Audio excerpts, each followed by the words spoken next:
Good evening to all students. This is the ninth class civics chapter working of institution. Hindi में अगर हम बोलें तो संस्थाओं का कामकाज. तो ये जो वर्किंग ऑफ इंस्टीट्यूशन है, इसमें जो पॉलिसी डिसीजन है वो कैसे लिया जाता है उसको थोड़ा सा आप देख लेंगे. Government of India appointed the second backward classes commission in 1979 headed by the BP Mandal called Mandal commission. अब देखिए गवर्नमेंट ऑफ इंडिया ने जो है सेकंड बैकवर्ड क्लासेस के लिए एक कमीशन बनाया था जो 1979 में बनाया गया था और इसको मंडल कमीशन के नाम से जाना जाता है. ये आपसे 3 मार्क्स में ये क्वेश्चन पुट अप किया जा सकता है कि describe the Mandal commission. Next, Commission gave a report in 1980. One of the suggestions was the reserve 27% of government jobs for socially and educationally backward classes.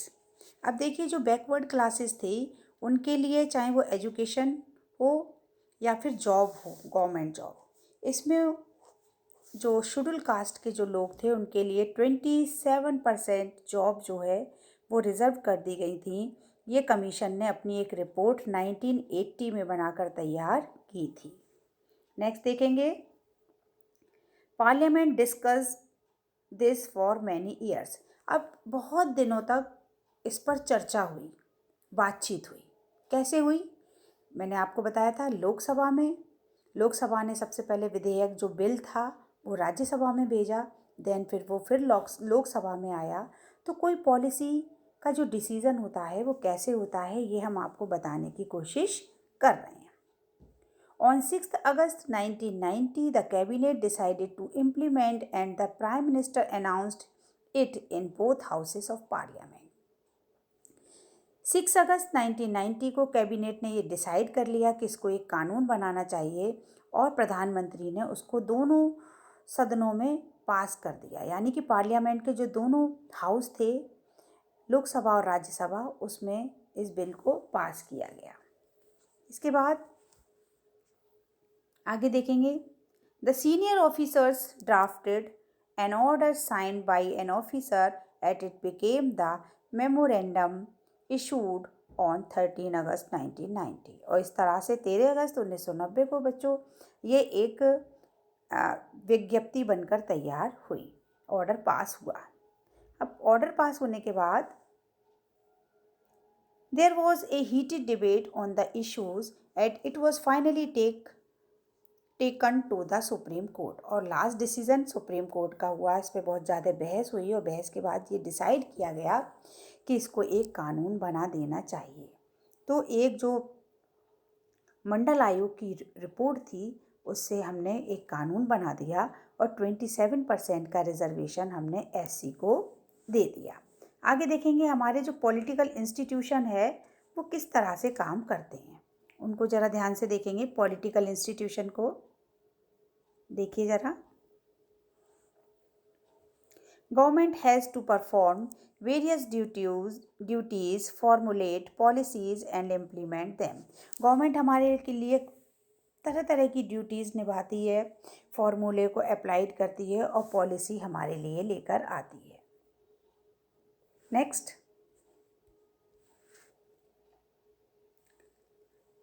some have to formulate a scheme, some have to take decisions, some have to implement the decisions. अब कुछ लोग हमारे लिए formula तैयार करते हैं, कुछ लोग हमारे लिए डिसीज़न लेते हैं और कुछ लोग उसे इम्प्लीमेंट भी करते हैं. ये यहाँ पर हम पॉलिटिकल इंस्टीट्यूशन की बात कर रहे हैं. Here is the need for institution to follow all the policies. तो यहाँ पर इंस्टीट्यूशंस की, संस्थाओं की इसलिए ज़रूरत है कि हम पॉलिसी को अपनी को कैसे बनाएंगे, कैसे लागू करेंगे. आगे देखेंगे, constitution of a country lays down basic rules on powers and function of each institution. हमारा जो कॉन्स्टिट्यूशन है हमारी कंट्री का, वो हमें कुछ पावर्स देता है कि हम किस तरह से अपने इंस्टीट्यूशन को जो है अपनी पावर को इंस्टीट्यूशन में हम बांटेंगे. ये हमें एक कोई भी जो हमारा इंस्टीट्यूशन है उसमें हमें ये जानकारी मिलती है कि किस तरह से हम जो है पावर को जो है सप्लाई करेंगे, दूसरी चीज़ों में सप्लाई करेंगे। तो इसके लिए हम बहुत तरह से काम करते हैं। आगे आप देखेंगे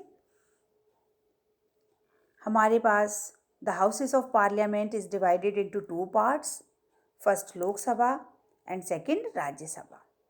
तो जो हमारी लोकसभा है, लोकसभा में मनी का मैटर होगा, कंट्रोल करेगी ये एग्जीक्यूटिव को, इसमें मोर मेंबर्स होंगे, 5 साल के लिए इनका इलेक्शन होगा, इनको इलेक्ट किया जाएगा और हमारा जो प्राइम मिनिस्टर है वो उसको बनाएगा अपनी कैबिनेट को। राज्यसभा में the Rajya Sabha elected by the elected members of each state assembly known as council of state. मैंने आपको बताया था कि 6 ईयर के लिए लोकसभा का जो टाइम, राज्यसभा का जो टाइम है वो होता है और हर तीसरी साल इसमें जो है मेंबर्स चेंज होते हैं। अब जो हमारे पॉलिटिकल एग्जीक्यूटिव है, अब हम उसको देख लेंगे थोड़ा सा। पॉलिटिकल एग्जीक्यूटिव को किस तरह से पॉलिटिकल एग्जीक्यूटिव हमारे लिए काम करती है। इसमें एक प्रेसिडेंट होता है, जिसको मैंने बताया था कि प्रेसिडेंट क्या है, हमारे यहाँ सिग्नेचर की मशीन है।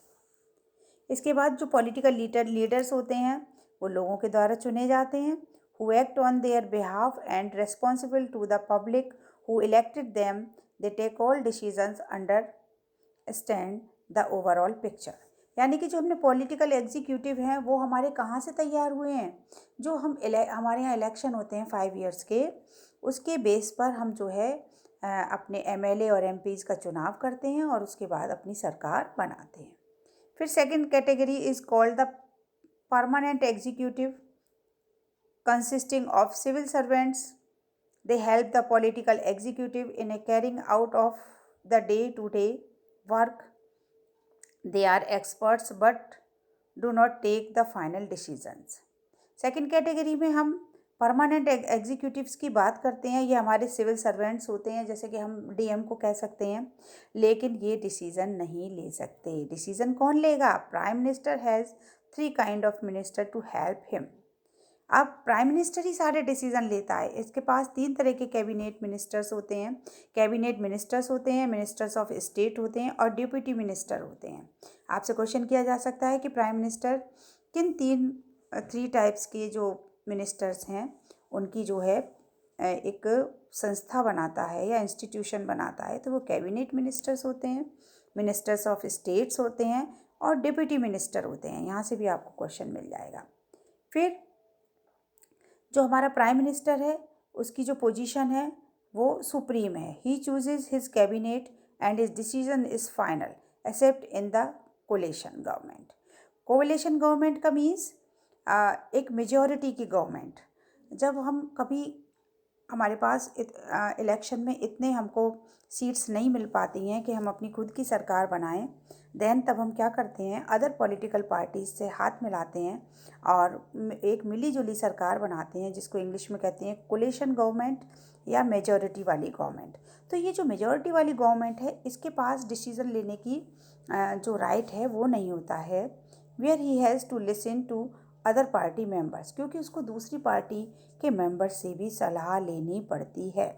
तो प्राइम मिनिस्टर की जो पोजीशन है वो सुप्रीम है, वो अपनी कैबिनेट के साथ डिसीज़न ले सकती है, लेकिन अगर कोलिशन गवर्नमेंट है तो ये उसे डिसीज़न लेने में दिक्कत आएगी। आगे देखेंगे, when the prime minister quits the entire ministry quits. अगर प्राइम मिनिस्टर अपने पद से इस्तीफ़ा देता है तो उसकी पूरी कैबिनेट जो है, उसकी जो लोकसभा है वो पूरी तरह से भंग हो जाती है, यानी कि समाप्त हो जाती है। The president is the nominal head in India. He is not directly elected by the people as in USA. जिस तरह से यूएसए में हम नॉर्मली पीपल जो है वो इलेक्ट करती है प्रेसिडेंट को, ऐसा इंडिया में नहीं है। अब आपसे क्वेश्चन किया जा सकता है कि जो प्रेसिडेंट है अमेरिका का, उसका इलेक्शन कैसे होता है? With the help of people. लेकिन यहाँ पर अगर हम इंडिया की बात करते हैं तो यहाँ पर हमारे जो एमएलए हैं, एमपीज़ हैं या जो दूसरे एग्जीक्यूटिव मिनिस्टर्स हैं, कैबिनेट मिनिस्टर्स हैं, ये जो हैं वोट डाल के अपने जो प्रेसिडेंट है उसके इलेक्शन में पार्टिसिपेट करते हैं। लेकिन ऐसा अमेरिका में नहीं है। All the member of parliament and member of the state legislative elect him. अब देखिए, पार्लियामेंट के मेंबर्स और स्टेट लेजिस्लेटिव के मेंबर्स जो हैं वो यहाँ पर इलेक्शन में पार्टिसिपेट करते हैं। Since he is elected indirectly he does not have the same power as the prime minister. यहाँ पर इंडिया में जो हमारा प्रेसिडेंट है वो just like a signature machine, he has no power, but prime minister has more power, he has more powerful than president. आगे देखेंगे, the president exercises all his legislature, executive, financial, judicial, ministry power only on the advice of the prime minister and his council of minister. अब उसके जो prime minister की जो cabinet है, उसके जो काउंसिल ऑफ मिनिस्टर्स हैं, उनकी हेल्प से जो है प्रेसिडेंट काम करता है। जुडिशरी की हेल्प से काम करेगा, प्राइम मिनिस्टर की एडवाइस से काम करेगा, लेकिन प्रेसिडेंट को इतना राइट नहीं है कि वो खुद ही डिसीजन ले। The president can only delay a bill if the parliament passes again he has to sign it. अगर प्रेसिडेंट जो है किसी बिल को डिले भी करता है तो भी क्या होता है कि बाद में उसको साइन करने पड़ते हैं। तो यहाँ हम देख रहे हैं जो वर्किंग ऑफ इंस्टीट्यूशन की हम बात कर रहे थे उसको मैं फिर दोबारा से समराइज़ करना चाहूँगी। जो हमारे हिंदी के स्टूडेंट हैं वो भी समझ लें कि संस्थाओं का कामकाज कैसे चलता है। अगर कोई भी एक कानून बनाना है तो सबसे पहले हम उसे राज्यसभा में भेजेंगे, वहाँ वो 14 डेज़ के लिए रहता है। देन हम लोकसभा में भेजेंगे और उसके बाद प्रधानमंत्री जो है अपनी कैबिनेट की सहायता से इस पर डिसीज़न लेता है।